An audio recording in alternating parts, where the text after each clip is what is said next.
मैं आपकी आज्ञा के अनुसार नीचे ही जाऊंगा, ठीक है ना? जाओ।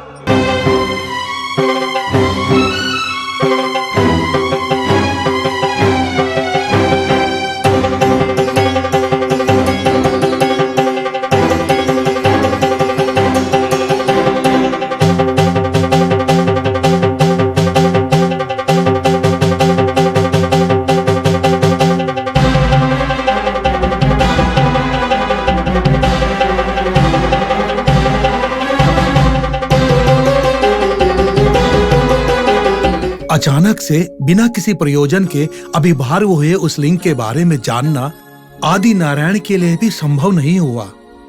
विष्णु मूर्ति अपनी विफलता को स्वीकार करके जहां से उन्होंने प्रारंभ किया था वहीं पहुंचने के लिए वे पीछे मुड़ गए।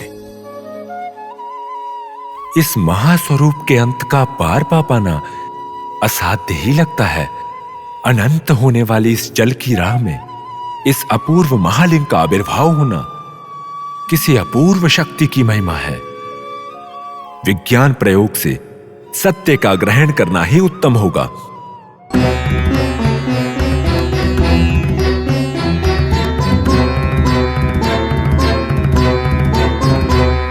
ब्रह्मा लिंग के अग्रभाग को जान नहीं पाए, पर उस बात को स्वीकार करने के लिए उनका अहंकार बीच में आ गया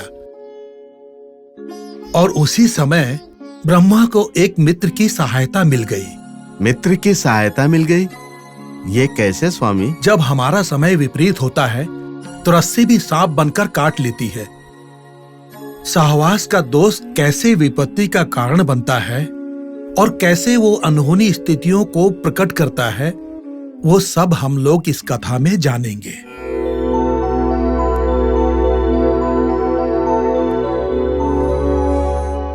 ओ मोगली पुष्पराज, तुम कहां से आ रहे हो? इस लिंग के आदि को देखने के लिए गया था। मैं सफल हुआ इसलिए वापस जा रहा हूँ। मेरी एक सहायता करोगे क्या? मुझसे हो सकेगा तो मैं अवश्य करूँगा। कहना कि इस लिंग के आदि को हम दोनों ने देखा है। अर्थात असत्य बोलना है? तुम्हारे इस असत्य से मुझे अधिपति का स्थान मिलेगा। उसके उपरांत मैं तुम्हें भी एक स्थान प्रदान करूंगा। अवश्य, वैसा ही करते हैं ब्रह्मदेव।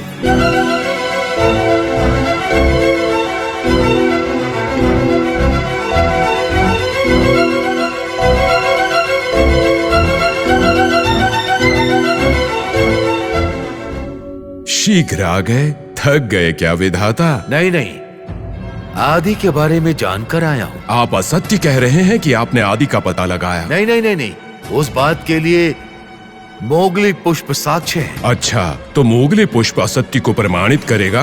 ये सत्य है।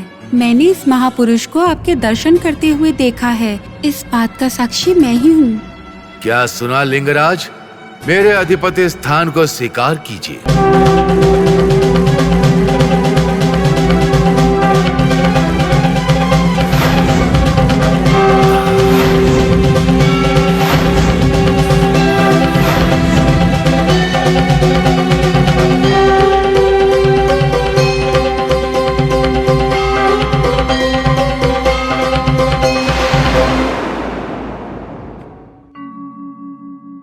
अत्यंत प्रयत्न किया, परंतु आपके महालिंग स्वरूप का अंत नहीं पा पाया। आदि और अंत के बिना आप ही सर्वेश्वर हो। आप ही हम दोनों से अग्रस्थान पर हो। श्री हरि, सत्य निष्ठा से रहने वाले आप चराचर सृष्टि के स्थिति कारक हैं, रक्षक हैं। सृष्टि के आदि में अधिपति बनने के लिए असत्य कहने वाले इस आदि ब्रह्म के 5वें सर को मैं दंडित करूंगा।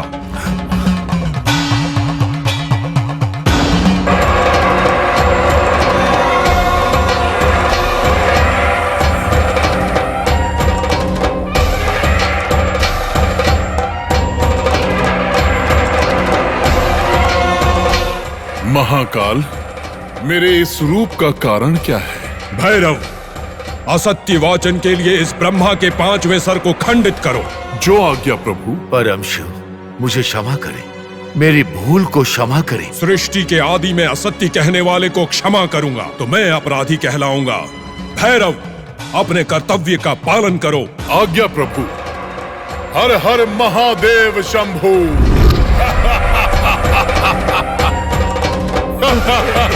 नहीं नहीं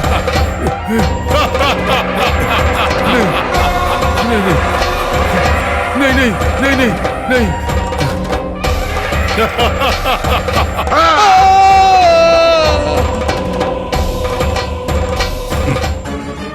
असत्य वाचन करने वाले सर को दंड मिल चुका। मोगली पुष्प ने भी असत्य वाचन करके कुसुम जाति को कलंकित किया है। इसीलिए अब इस पुष्प की पूजा में भाग लेने की अर्हता नहीं रही। परमेश्वर, मुझे क्षमा कीजिए, मैं वास्तविकता को नहीं जान पाया। मैंने केवल विधाता की इच्छा के अनुसार ही असत्य बोला है। निरंतर आपके नाम का ही जाप करने वाला हूँ मैं। आपके निष्कल और साकार रूप दोनों को देखा है मैंने। मेरी भूल को क्षमा कर दीजिए, मेरे दोष को हटाइए।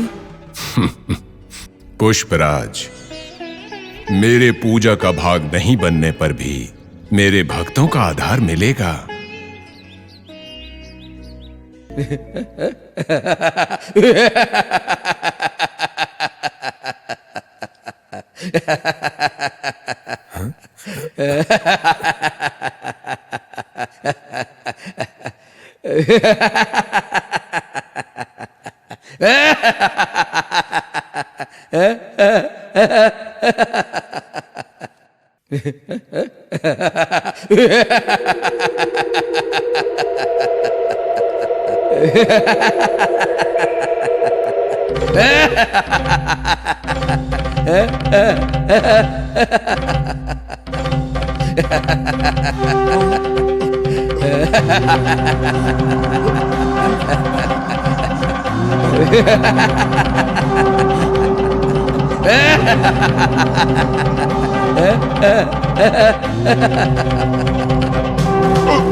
विधाता, भोलेपन का नाटक बंद कीजिए।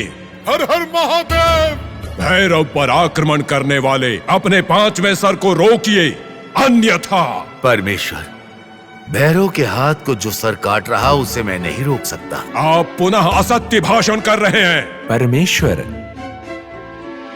विधाता सत्य नहीं कह रहे। भैरव को ब्रह्मा हत्या पाठक ने पकड़ लिया है। शिव को ब्रह्मा हत्या का पातक, असत्य कहने पर जो दंड दिया गया उसके लिए ब्रह्म हत्या का पातक। सदाशिव, एक सर का खंडन करने पर भी उसे हत्या ही कहते हैं। भैरव को इस ब्रह्मा हत्या पातक का दोष सहन करना पड़ेगा। उतना ही नहीं, भैरव का आविर्भाव तुम्हारे द्वारा होने के कारण इस पाप का दंड तुम्हें भी सहन करना पड़ेगा।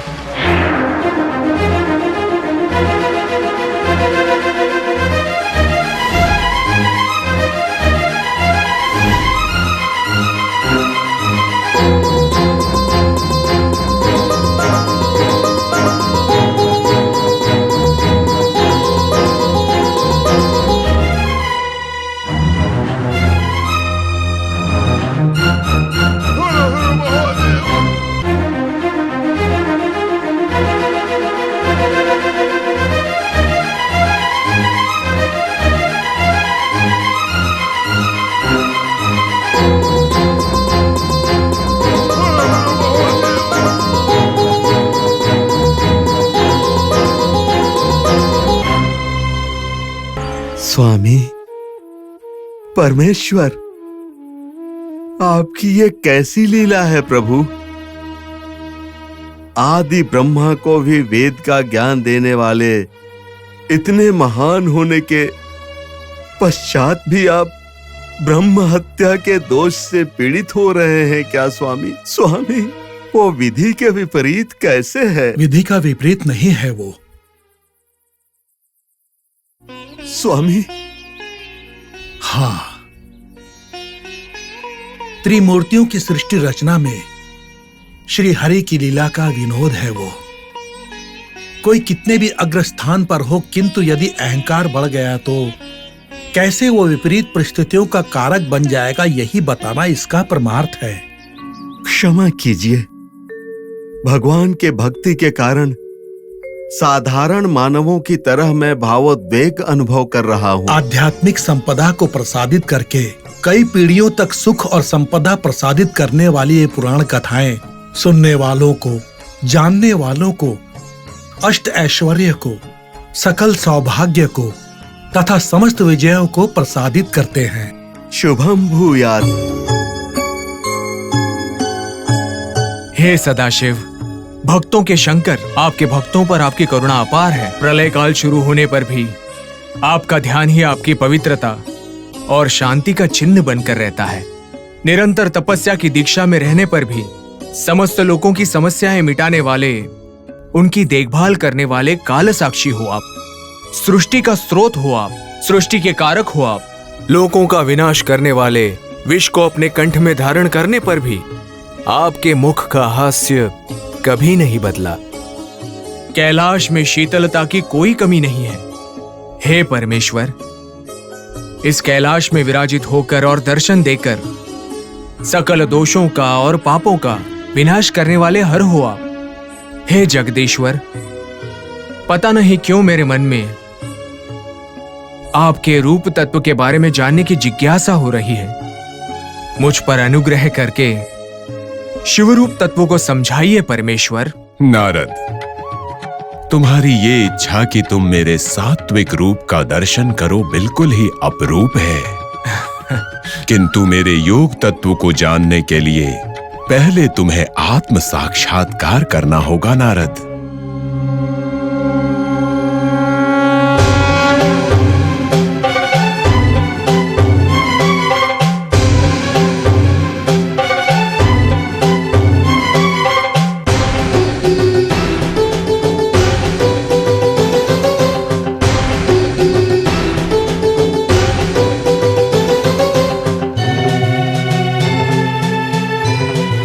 नारद, मेरे बारे में जानने वाले समस्त सृष्टि तत्वों को जान जाएंगे। मैं सत्य हूं और धर्म भी मैं ही हूं। सृष्टि के आरंभ से पहले ही हूं और वर्तमान में भी मैं हूं। भविष्य में जो होगा वो भी मैं ही हूं। नित्य भी मैं, अनित्य भी मैं ही हूं। मेरे हृदय में ही समस्त देवता और प्राणियों का निवास है। मैं ओमकार स्वरूप हूं। मैं काल स्वरूप भी हूं। मेरे शरीर पर व्याघ्र त्वचा, सर्प और ये भस्म, सिर पर चंद्र और गंगा, ये सब ज्ञान मोक्ष तत्व के स्रोत होने वाले अरिष्ट वर्गों को जीतने का संकेत है। काम के प्रतिरूप कामदेव का दहन करके विरागी बना हूं। क्रोध का संकेत सिंह का शिकार करके व्याघ्र त्वचा धारण किया है। अहंकार से भरे हाथी का वध करके गज चर्म भी धारण किया है। सर्प मत्सर का प्रतिरूप है। उसे अपने वश में करके सर्प भूषण बन गया हूं। इस सृष्टि में सब कुछ मेरा ही है, किंतु मेरा कहने वाला कुछ भी मेरा नहीं। मैं लोभ मोह से परे हूं। इसीलिए वैराग्य के प्रतीक भस्म को धारण करके भस्म धारणकारी बना हूं। इस सृष्टि में सब कुछ मेरा ही है, किंतु मेरा कहने वाला मेरा कुछ नहीं।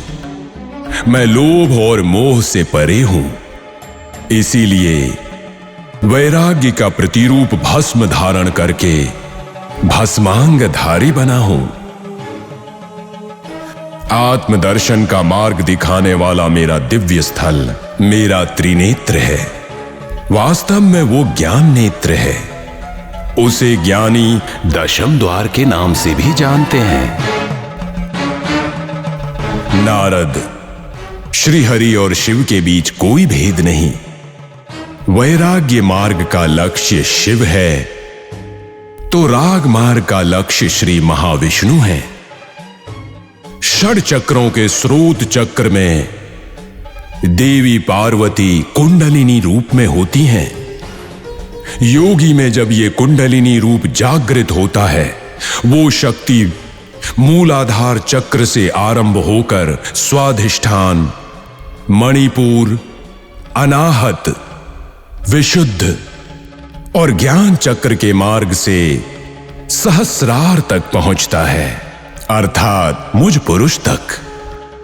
ब्रह्ममानस पुत्र, आज्ञा चक्र और सहस्रार के बीच के क्षेत्र को शशि मंडल कहते हैं और शशि मंडल का संकेत ही मेरे सर के ऊपर का चंद्रबिंब है। कुंडलिनी शक्ति जब सहस्रार पहुंचती है तो जीवों को कैलाश पर प्राप्त होने वाले अलौकिक आनंद की अनुभूति होती है और अमृत की धारा बहती है। उस अमृत धारा का ही संकेत मेरे सिर के ऊपर बहने वाली गंगा है। मेरे गले में ये जो सर्प है, ये कुंडलिनी के सहस्रार पहुंचने का संकेत है।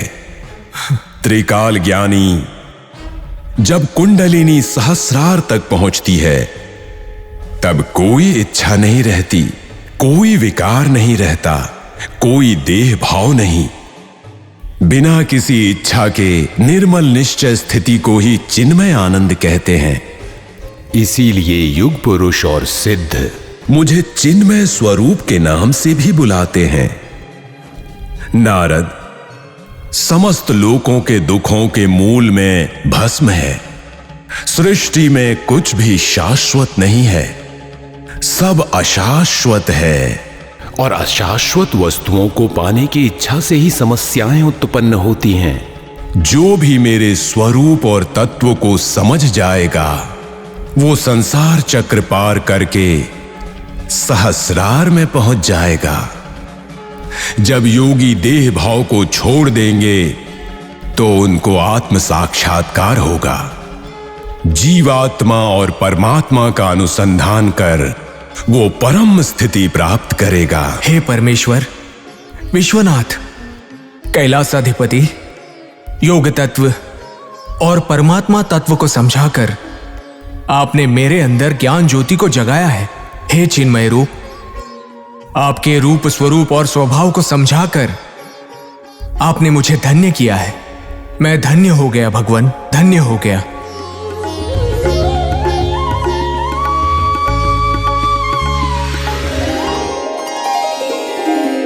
पुराण गाथा है ये, पुराण गाथा है ये, पुराण गाथा है